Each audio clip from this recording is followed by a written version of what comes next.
алдыңғы сабақтардың бірінде физикадан молекула кинетикалық теория және термодинамика бөлімінің бақылау жұмысының бірінші нұсқасын орындаған едік. Енді екінші нұсқасында орындап тастайық. Қазір екінші нұсқаның бірінші есебі. Есептің шарты мынадай. Газ молекуласының шоғырлануы берілген. Шоғырлануы деген концентрация, басқаша айтқанда. 290 градус Кельвин температурадағы газ қысымын тап дейді. Мені сол жаққа есептің берілгендерін жазып қойдық. Шоғырлану кіші n әрпімен белгіленеді, ал Кельвин температурасы үлкен Т-мен белгіленеді. Қысым П, яғни қысымды табу керек. Бұл есеп өте жеңіл есеп. Шығару үшін бізге қысымның немесе партициялы қысым деп аталады кейде формуласы керек. П тең НКТ. Бұл жердегі К деген атақты Больцман тұрақтысы, оның мәнін оқушылар жатқа біліп алса да зиян жоқ, өйткені өте көп кездеседі есептерде. Болды, барлық шамалардың мәндерін орнына қоямыз да қысымды есептей саламыз. Бұл жерде көп әңгіменің қажет жоқ. Міне есептеген кезде газдың қысымы 160 кило паскаль болып шығады. Қысымның өлшем бірлігі паскаль екенін еске салып өтейін. Бірақ енді осы есепке қатысты қолданған П тең НКТ формуласын қалай алынғанын бір көріп өте салайық. Ол үшін молекула кинетикалық теорияның негізгі теңдеуін аламыз, міне жазылып тұр. Бұл белгілі теңдеу, әрине. Соны түрлендіреміз. Міне қысымды алдық. Бар жоғы бұл жерде. Бар жоғы. Екіге, міне мына екіге көбейтіп, мына екіге бөлдік. Сөйтіп сәл реттеп жаздық. Сол кезде қарасақ, бұл формуланың соңғы жағындағы mv квадрат бөлінген 2 деген кәдімгі кинетикалық энергияның формуласы. Соған келтіру үшін де 2-ге бөліп 2-ге көбейттік.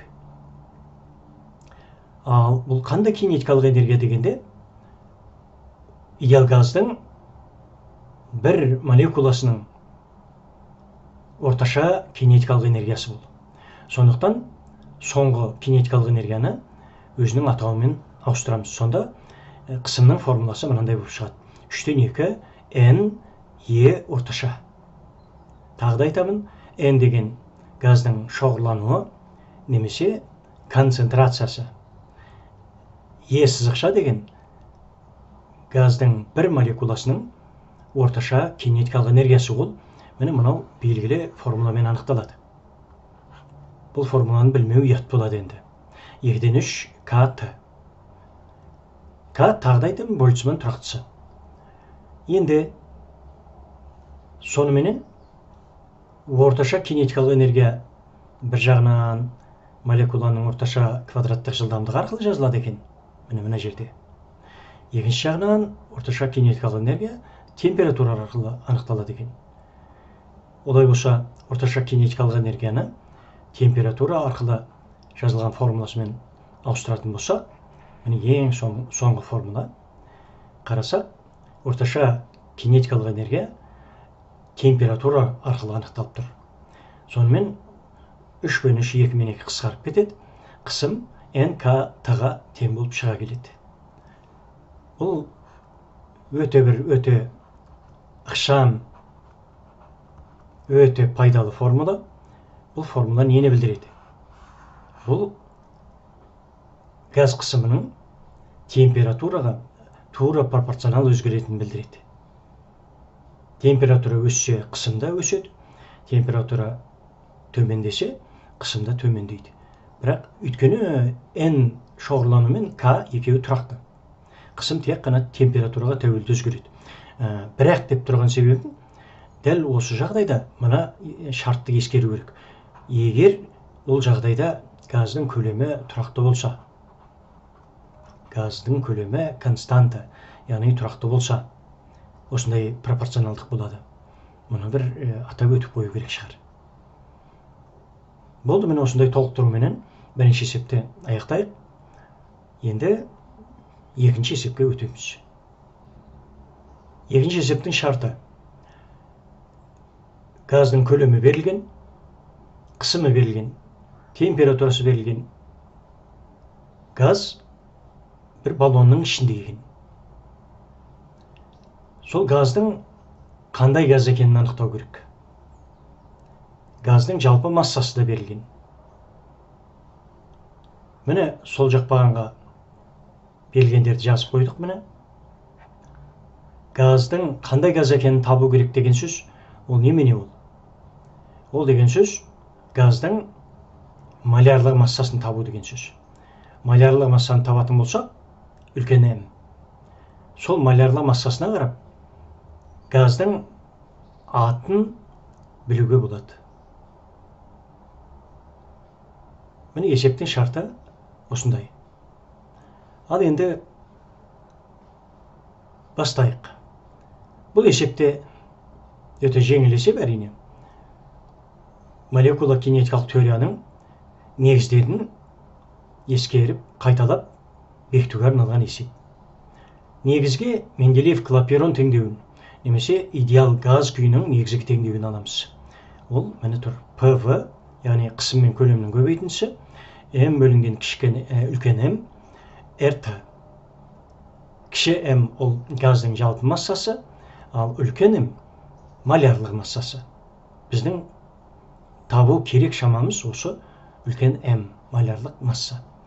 Ал енді осы идеал газ күйінің негізгі теңдеуінен малярлық массаның формуласын бірден таба саламыз.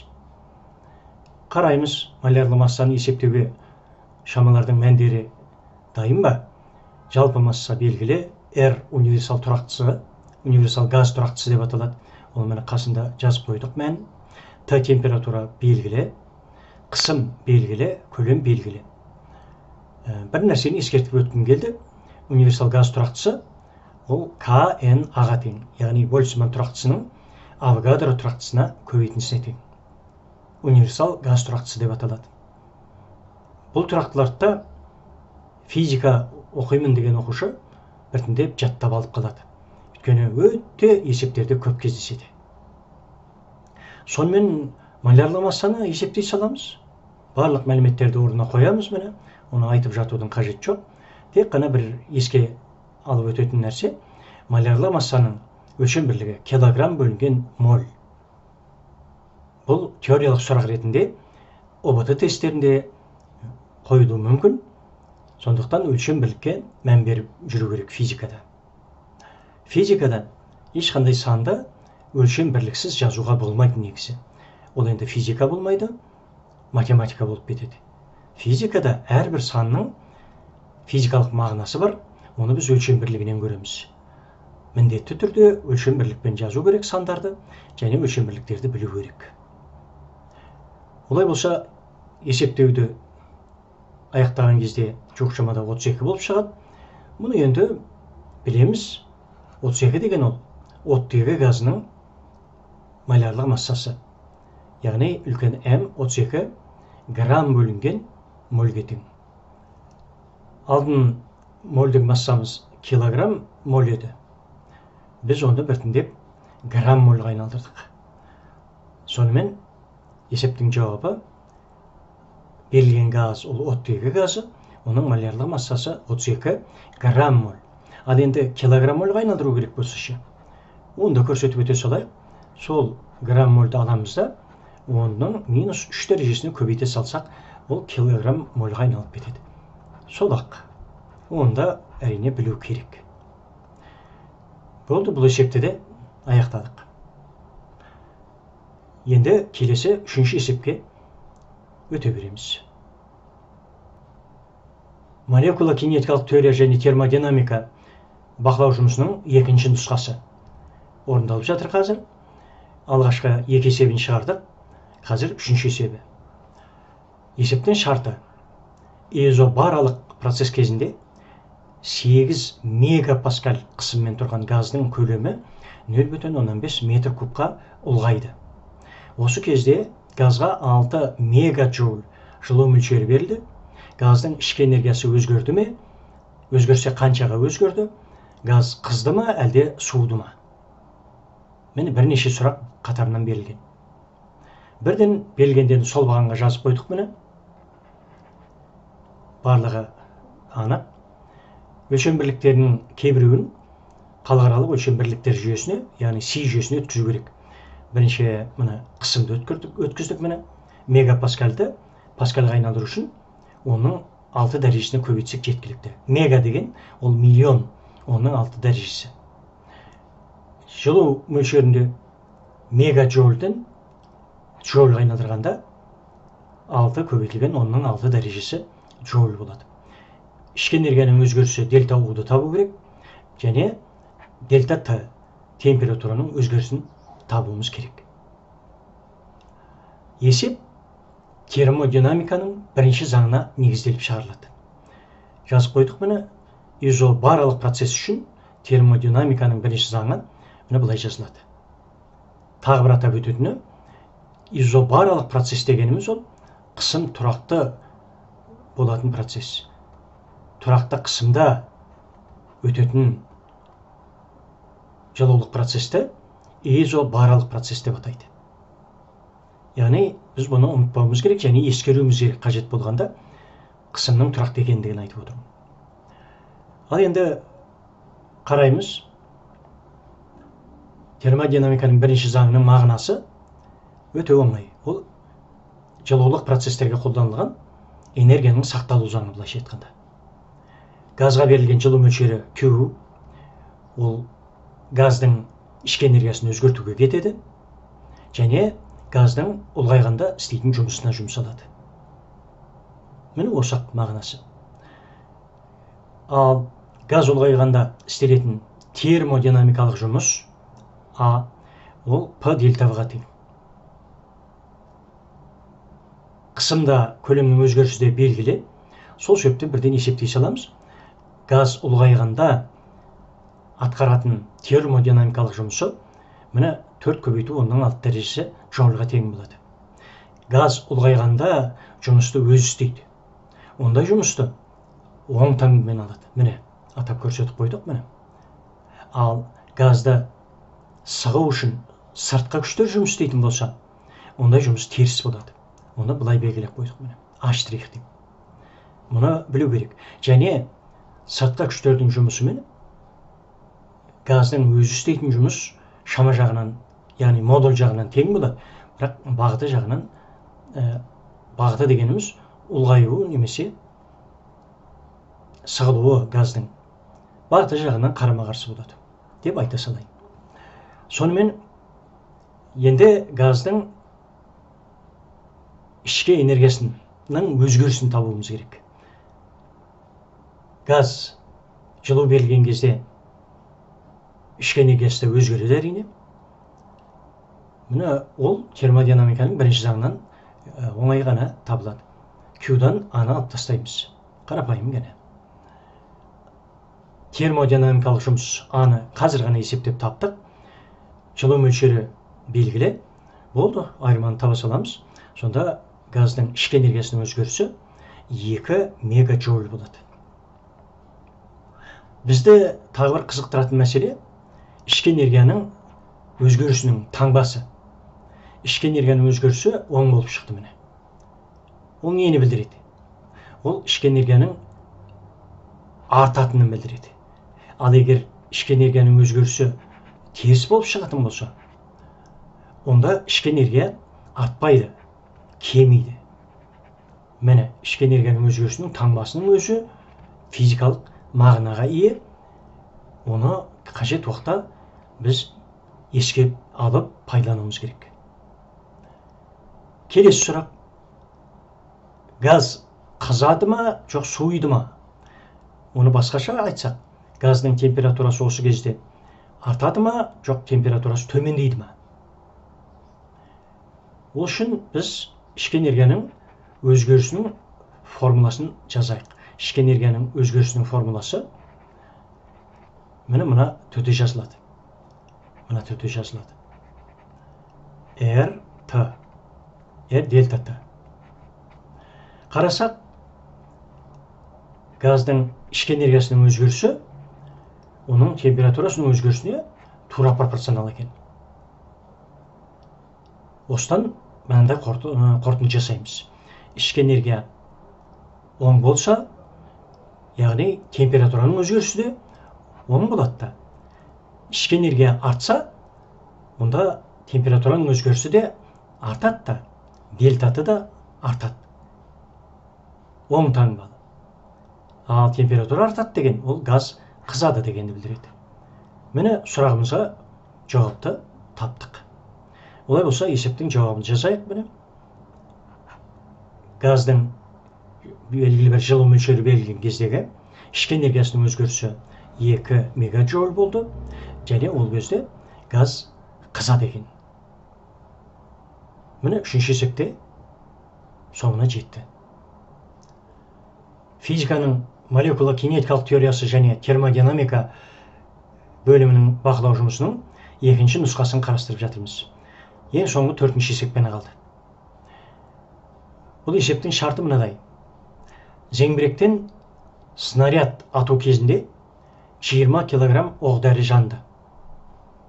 Еске салайық, снаряд оқ-дәрінің жануы есебінен атылады. Сол туралы болып тұр әңгіме. Снарядтың массасы 50 килограмм. Ал ұңғыда ұшу жылдамдығы 800 метр секунд. Ұңғы дегеніміз зеңбіректің стволы. Егер оқ-дәрінің меншікті жану жылуы 3,8 мегаджоуль килограмм болса, зеңбіректің пайдалы әсер коэффициентін анықта дейді.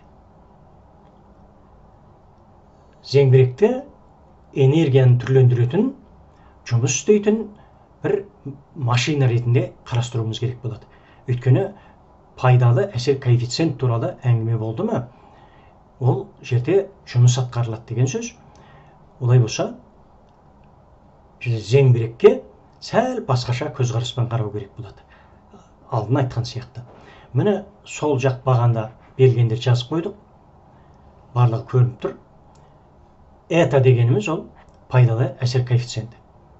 Эта шамасын табуымыз керек. Біртіндеп кірсе берейік. Бірінші, снаряд атылған кездегі оның кинетикалық энергиясының өзгерісін табайық. Ол дельта WK.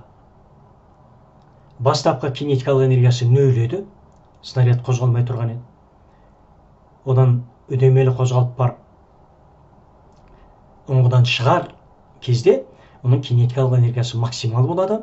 Ол міне mv квадрат бөлінген 2-ке тең болады. Осы кинетикалық энергияның екі шамасының айырмасы ол кинетикалық энергияның өзгерісін береді. Есептей салайық міне. Сол кезде снарядтың кинетикалық энергиясының өзгерісі 16 көбейту, оның 6 дәрежесі джоуль болып шығады. Ал енді кинетикалық энергияның өзгерісі дегеніміз ол оқ-дәрінің атқаратын пайдалы жұмысы. Міне қасына жазып қойдық. АП, яғни пайдалы жұмыс, оны оқ-дәрі атқарады, тағы да айтамын. Ол снарядтың кинетикалық энергиясының өзгерісіне тең. 16 көбейту, оның 6 дәрежесі джоульға тең. Келесі қадам. Жаңа айттық, жұмысты оқ-дәрі атқарады. Снарядты ату жұмысын оқ-дәрі атқарады. Оқ-дәрі қадай атқарады дегенде, оқ-дәрі жанады. Өтте аз уақытта бірден жанатта, бірден үлкен энергия бөліп шығарады. Жылу энергиясын. Оны оқ-дәрінің жану жылуы дейді. Міне сол жану жылуын табайық. Ол былай табылады міне. Жану жылуының формуласы бар. Үлкен Q ол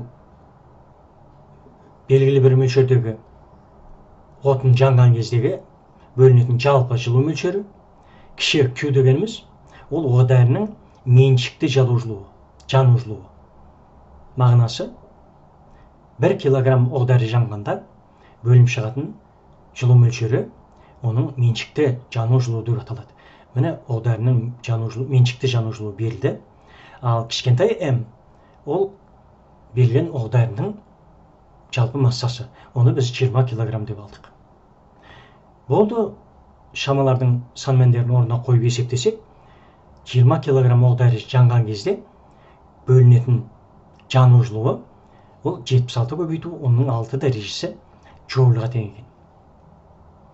Міне оқ дәрінің жанғанда жалпы бөлетін жылу мөлшері ол жалпы атқарылатын жұмысқа тең деп алуға да болады. Сондықтан жалпы жұмыс оқ дәрі жанған кездегі жалпы оқ дәрі істей алатын жұмыс А ол жану жылуына Q-ға тең. Бірақ атап өтуіміз керек. Әрқашан оқ дәрі жанғанда бөлінетін жылу мөлшері ол снарядты атуға ату үшін істелетін пайдалы жұмыстан әрқашан үлкен болады. Таңбаны керісінше қояйын, үлкен болады. Мұның мағынасы бар. Неге оқ дәрі жанғандағы бөлінген барлық жылу мөлшері, барлық энергия пайдалы жұмысқа жұмсалмайды дегенде, зеңбіректің бөлшектері металдан жасалған, олар қызады, оған жылу мөлшері кетеді, амал жоқ оны тоқтату мүмкін емес. Және оқ дәрінің жанған кезде барлығы толығымен жанып энергия береді деп айта алмаймыз. Қалдықтары болады, оған кетеді. Жанған кезде түтін бөлінеді, ол біраз жылу мөлшері түтінменен кетеді босқа. Сонымен бірге снарядтың ұңғыменен арасында үйкеліс күштері бар. Осындай енді. Сондай шығын міндетті түрде болады. Энергия шығыны кез келген машинаның жұмыс істеу кезінде болады. Шығынды болдырмау мүмкін емес. Табиғат сондай. Сондықтан барлық бөлінген энергия пайдалы жұмысқа жұмсалумен бірге шығынға да кетеді. Шығынға да. Сол себептен жалпы бөлінген жылу мөлшері атқарылатын пайдалы жұмыстан әрқашан үлкен болады. Олай болса, бұл жерде мынаны атап өтуімізге болады. Әрқашан пайдалы жұмыстың жалпы бөлінген энергияға қатынасы ол әрқашан бірден кіші шама болады. Немесе процентпен айтатын болсақ, 100%-тен кіші шама болады. Олай болса, пайдалы әсер коэффициент пәк. Үлес күйінде алатын болсақ, бірден кіші болу керек. Пайыз күйінде алатын болсақ, 100%-тен кіші болу керек. Бұл пайдалы теория. Ал енді есепті аяқтау бізге қиын емес енді. Пәктің формуласын жазамыз, белгілі формуласын. Табылған шамалардың бәрін орнына қойсақ, пайдалы жұмыспенен жалпы жұмысты. Пәк зеңбіректің снаряд ату кезіндегі пайдалы әсер коэффициенті 21% болып шығады. Яғни есептің жауабы 21%. Есепті аяқтадық, бірақ бір қосымша әңгіме бар. Дәл осы есепті басқа бір кітаптарда, интернетте берген кезде, қарастырған кезде, мынау оқ дәрі жанды деге, бізде 20 килограмм оқ дәрі жанды деп алдық қой. Соның орнына 200 килограмм оқ дәрі жанды деп айтылады. Және оқ дәрінің меншікті жану жылуы 3,2 мегаджоуль килограмм деп алынады. Ал біз оқ дәрінің меншікті жану жылуын 3,8 деп алдық. Осындай айырмашылық бар. Бұл мәселені мен біраз ойластырдым. Тексеріп көрдім. Снарядтар туралы, зеңбіректің атылуы туралы мәліметтерді қарастырдым. Сонымен мен мынандай пікірге келдім. Бір снарядты ату үшін 200 килограмм оқ дәрі, яғни басқаша айтқанда порох, 200 килограмм оқ дәрі жұмсалады деп мен ойламаймын. Бұл өте көп мөлшер сияқты. Сондықтан 200 килограмм оқ-дәрі жұмсалады бір снаряд ату үшін дегенге мен өзім сенбедім. Сондықтан бір снаряд ату үшін 20 килограмм оқ-дәрі жұмсалу мүмкін деп өзгертіп, снаряд ату кезінде 20 килограмм оқ-дәрі жанды деп алдым. Оны атап өтейін. Және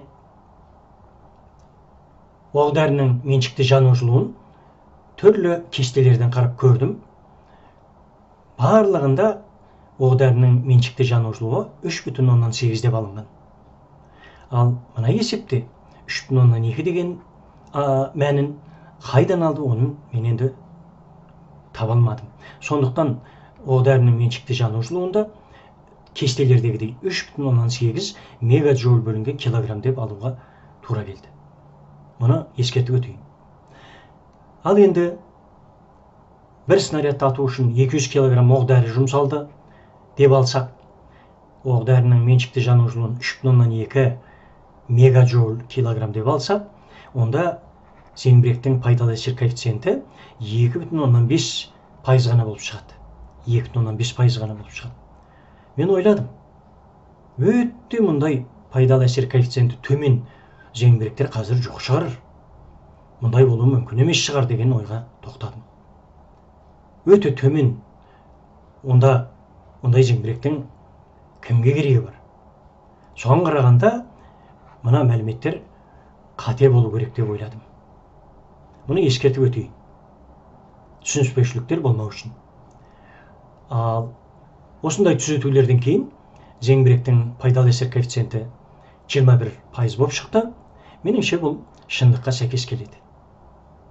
Осыны ескеру керек. Міне аяқтадық 4-ші есепті. Сонымен бірге МКТ және термодинамика бөлімінің бақылау жұмысының 2-ші нұсқасын аяқтадық міне. Ал енді менің сабақтарым физикадан, математикадан, видео сабақтарым ұнап жатса, іске жарап пайдаланып жатсаң, онда каналға жазылып, сабаққа лайк басып, қолдап жіберіп, әрқашан каналға келіп, осындай сабақтарда пайдаланып тұрыңдар. Және комментарийлерде түрлі сұрақтар беріп, немесе қажетті тақырыптарды айтсаңыздар, мен арнайы сол сұраныс берілген тақырыптарға видео сабақтар дайындаймын. Сөйтіп, осы каналға жүктеп отырамын. Каналда жаңа сабақтарда кездескенше.